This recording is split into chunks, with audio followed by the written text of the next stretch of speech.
All right, what's going on, guys? This is warm-up number two, the answer. So the answer to warm-up number two, you should have had this on Tuesday. It's still Monday. I'm still recording, just trying to get ahead of the game.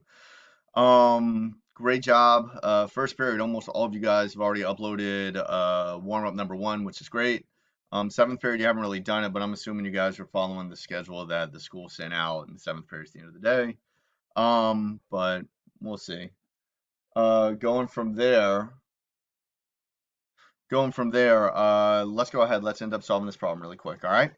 Um, Looking at it, it says the height h. Hang on, one of the dogs wanted us to go out. Go. All right. Looking at it, it says the height h of a cylinder is 5 units less than 3 times the radius. So looking at this part right here, all I need to end up doing is just concentrating on this. I mean, honestly, I don't need to concentrate on anything else. It says which expression represents the height of the cylinder in terms of its radius. Okay.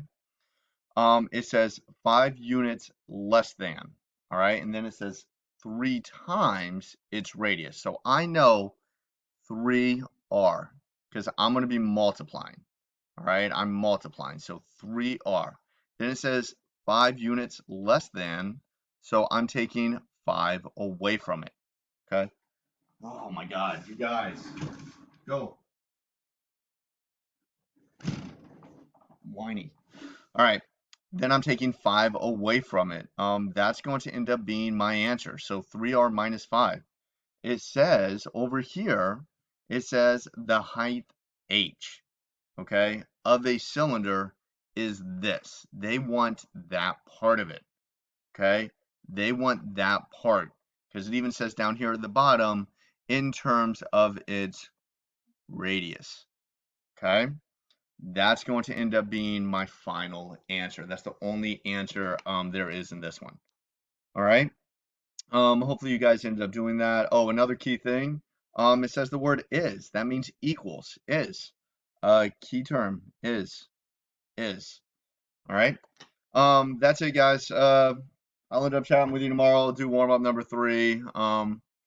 But I'll talk to you guys later. Hey, any questions, make sure to end up posting them off to the side. I'm doing the best I can to answer them. Some of you guys have had really good ones. I haven't been able to even give you a definite answer because I still don't think some people know what's going on. All right, I'll talk to you later. Bye, guys.